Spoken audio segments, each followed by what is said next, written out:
Gazette du Togo, une vision sur l'actualité togolaise et sur le monde.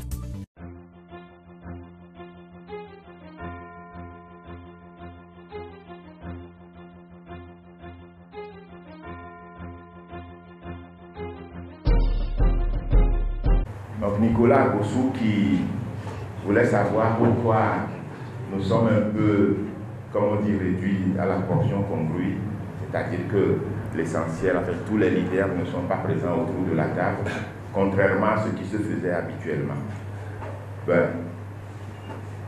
Une partie de nos collègues sont partis à l'hôtel du 2 février, parce que vous savez que depuis le 6 novembre, le gouvernement a fait un communiqué dans lequel il a appelé au dialogue. Et donc des tractations sont en train de se faire. Et une délégation de haut niveau du Ghana est arrivée hier dans notre pays et a voulu nous rencontrer. Donc nous avons dit dès le départ que nous étions ouverts au dialogue. Et donc c'est ce matin que cette rencontre a lieu. Et donc nos collègues sont partis rencontrer la délégation ghanéenne à l'hôtel du 2 février. C'est pour ça que nous ne sommes pas au nombre complet. Mais je pense que le nombre que nous sommes peut bien vous servir comme d'habitude. Merci beaucoup.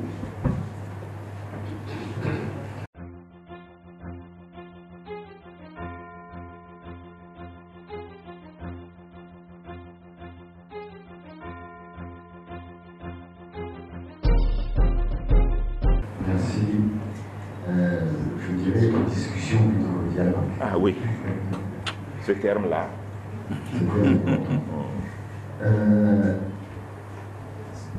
Peter Obi avait demandé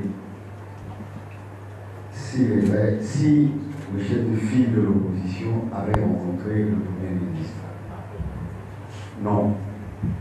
Le chef de file de l'opposition, Jean-Pierre Favre, n'a pas rencontré le Premier ministre. Du moins, pas pour l'instant. En ce qui concerne la saisine du secrétaire général des Nations Unies pour une enquête internationale, le chef de file de l'opposition a adressé une lettre en ce sens. Donc, on attend une réponse de sa part. Non seulement nous saisissons l'opinion internationale, mais si vous avez bien suivi le liminaire de tout à l'heure, nous avons voulu attirer l'attention de la communauté internationale sur le drame qui se prépare dans notre pays et nous avons rappelé les grands drames qui ont frappé notre continent, notamment le Rwanda. C'est pour leur dire attention, nous tirons la sonnette d'alarme pour que notre pays ne connaisse pas de tels drames. C'est très important de le dire, parce que ce ne sont pas seulement nos courriers ou nos interventions dans les chancelleries qui appellent à prendre cette conscience, mais il vous appartient à vous aussi, journalistes, et d'ailleurs vous le faites déjà très bien, de tirer avec nous cette sonnette d'alarme, parce que c'est une réalité. Le comportement de M. Fomia Sibé au camp de Témédia est similaire à celui d'un chef de clan ou d'un milicien, un chef de milice qui s'adresse à ses miliciens. Ici, M. Fomia Sibé assimile l'armée togolaise à sa milice propre, ce qui est inadmissible, ce qui peut entraîner des dérapages très très très graves. Et d'ailleurs, dans toutes les discussions que nous avons eues et que nous allons avoir, nous ne cesserons d'insister là-dessus. Je vous remercie.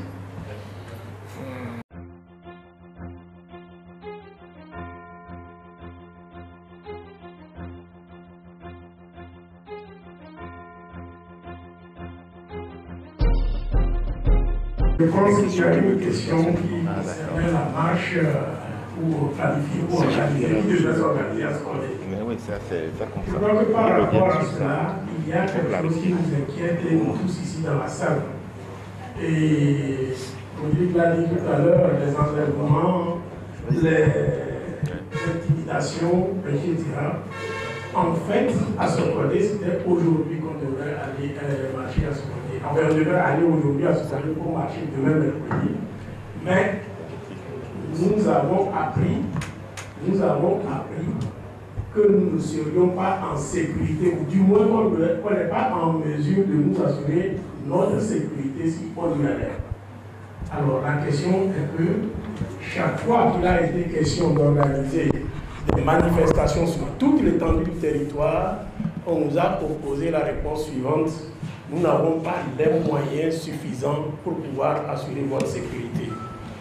Aujourd'hui, il ne s'agissait que d'aller manifester à Sokode et à Bafilo, et rien que à Sokode et à Bafilo, nous n'avons pas les moyens d'assurer la sécurité de quelques leaders qui auraient été nommés pour aller à Sokode.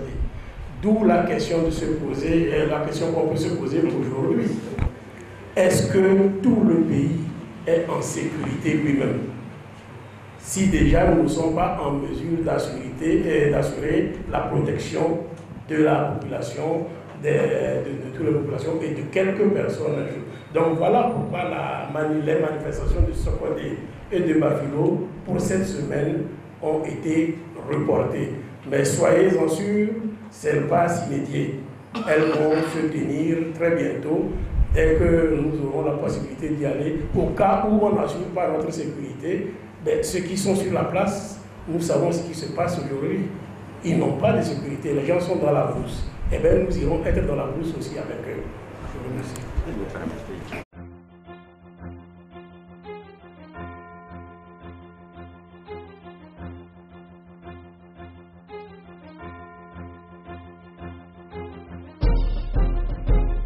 Sur la question du kidnapping. Et je voudrais dire que tout cela est dans les stratégies du pouvoir RPT uni de démoraliser ou de faire décapiter la lutte. Donc, en empruntant des méthodes terroristes. Et je crois que le gouvernement ne prend pas conscience qu'il est en train de dévoiler sa face macabre. Et, tout est suivi. Et comme vous le voyez, la stratégie au nord, quand on reprime, on cherche toujours un motif. Les leaders, les listes sont dressés. Les gens sont repérés. Tous ceux qui sont des leaders d'opinion sont repérés. Et les leaders d'opinion de l'opposition dans tous les coins. Et c'est eux qu'on recherche la nuit et à tout moment. Donc, c'est la stratégie de décapiter la lutte, ce qui n'est pas possible. Et en allant dans cette optique, le gouvernement pense que le peuple est dupe. Tout le monde sait que les violences qui sont organisées, c'est le gouvernement qui entreprend cela. Parce que nous avons osé dire à la face du monde que ce sont des marches pacifiques. Alors le gouvernement fait tout pour rendre ces marches violentes, pour détruire le caractère pacifique de la lutte. Et je pense qu'aujourd'hui, nous devons tous dénoncer ces méthodes. Et on ne doit pas aller par 4 chemins pour savoir que c'est le pouvoir en place qui utilise ces méthodes terroristes pour faire reculer les hommes. Merci.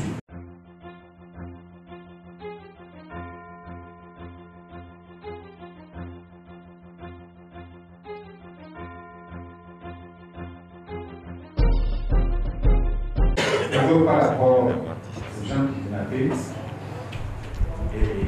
et ce qui arrive aussi aux artistes, je voudrais attirer l'attention qu'il faut inscrire ça dans ce que nous sommes en train de dire. Il y a une phase qui s'intéresse au sud du pays et particulièrement à la capitale. En fait, ce sont des faits, lorsqu'on les rapporte ça démoralise beaucoup de gens. Les gens commencent à avoir peur et cela va faire en sorte que les gens disent ah, si c'est comme ça, moi je ne sors plus. Donc, ce sont des actes qui sont prémédités, qui sont faits exprès pour démoraliser la population. C'est pourquoi, quand nous le disons, il faut en même temps que nous ajoutons que si nous faiblissons, si nous cessons de faire ce que nous avons fait, c'est eux qui auront gagné. Donc, ces intimidations vont continuer. Ça va aller même crescendo. Ils vont s'attaquer peut-être même à des leaders, à des journalistes. Tout ça dans le but de démobiliser la population. Soyons vigilants. Ce sont des faits qui vont continuer de se faire, mais soyons vigilants pour continuer la mobilisation. J'ajoute une chose. C'est pour cela que nous devons insister sur les manifestations pacifiques. Notre arme, c'est nos mains et c'est le nombre. Si nous nous hasardons à rentrer, comme certains le disent, on ne va pas être toujours les petits gentils, c'est que sur le chemin de la force, ils ont une longueur d'avance sur nous, parce qu'ils ont préparé la force. Nous ne l'avons pas préparé, nous sommes des pacifistes. Nous continuons notre voie sur le pacifisme et c'est avec ça que nous les vaincrons. Nous sommes en phase de les vaincre.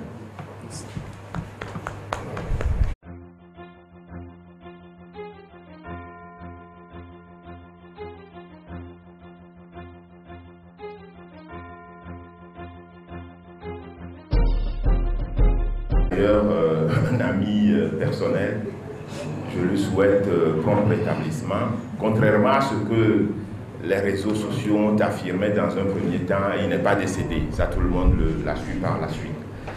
Et puis, vous savez que au sein de la coalition, nous avons plusieurs commissions qui travaillent. Commission droits de l'homme, qui recense justement les graves atteintes aux droits de l'homme. Je souhaiterais que le récit que vient de nous faire tout à l'heure Rodrigue, que ça soit versé à cette commission sur les droits de l'homme. Nous allons demander à Louis de prendre contact avec vous pour que votre femme lui fasse le récit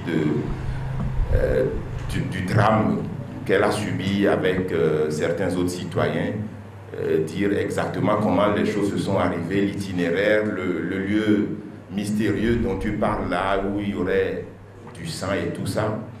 Donc nous allons vous envoyer la commission des droits de l'homme pour que vous donniez les détails, enfin votre épouse donne les détails. Et puis par rapport à l'artiste, bon, les gens l'ont rencontré, enfin nos commissions l'ont rencontré, ils ont estimé que son état est en train de s'améliorer. Il est grièvement blessé, mais que son état s'améliore. Donc il est hors de danger, il n'est pas décédé. Mais vous savez, nous étions, si je me souviens, sur le boulevard Félix Houphouët-Boigny à Baie, quand on nous a apporté cette information. Nous ne savions pas qu'il y avait une caravane d'artistes dans la ville. Ça, nous ne le savions pas. Et on nous a abordé, quelqu'un nous a apporté l'information en nous disant que des artistes qui étaient en caravane avaient été pris à partie par des militaires et certains seraient grièvement blessés. Donc on nous demande de condamner. Alors notre réaction a été, nous ne connaissons pas l'initiative, nous ne savons pas qu'il y avait une caravane d'artistes qui circulait dans la ville. Donc normalement, si nous sommes dans une lutte et que cette lutte se mène ensemble par tout le peuple togolais, par tous ceux qui veulent que ce pays change, normalement nos actions contre le régime devaient être un peu plus ou moins coordonnées, j'allais dire. Parce qu'on était un peu surpris que nous n'avions pas été informés. Mais nous sommes solidaires de ces artistes, nous condamnons la répression sauvage dont ils ont été l'objet. Et nous avons fait ce dossier-là et nous pouvons vous assurer que nous le suivons et que Ras Sankara est hors de danger. Merci.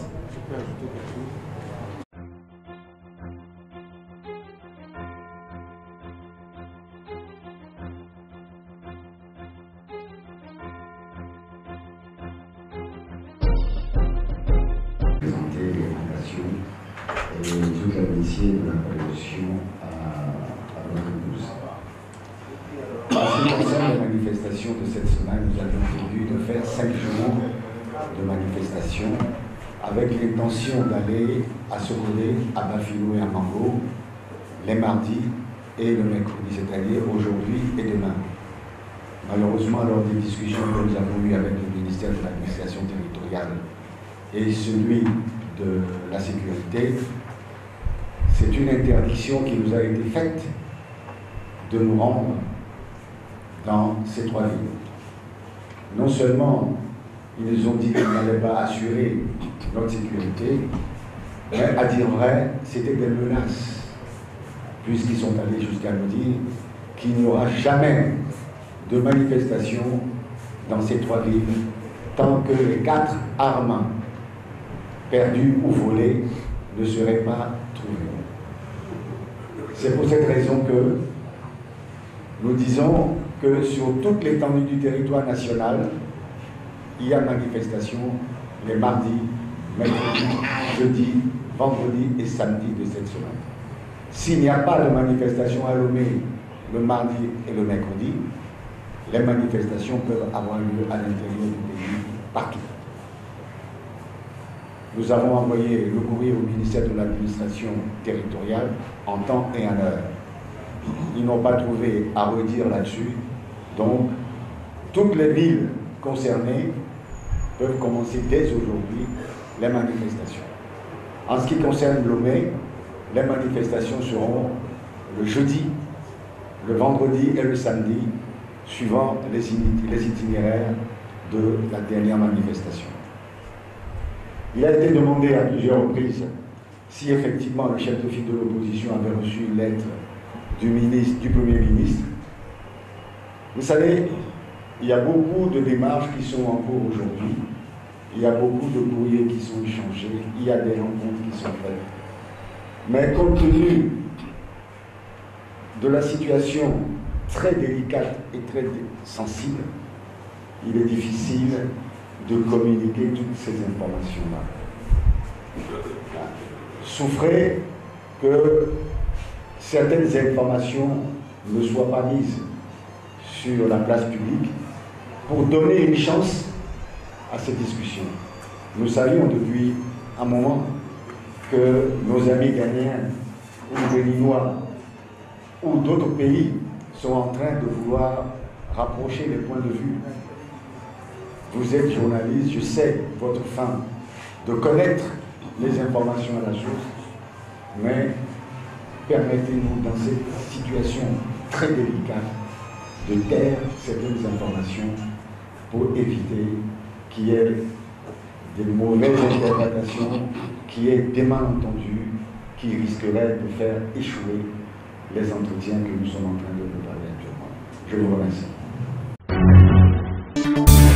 La Gazette du Togo, une vision sur l'actualité togolaise et sur le monde. Rejoignez-nous sur le www.lagazettedutogo.com ou sur nos comptes Facebook, Twitter et YouTube. Pour tout contact, écrivez à contact@lagazettedutogo.com ou appelez le 92 80 88 53. La Gazette du Togo, c'est l'information en continu.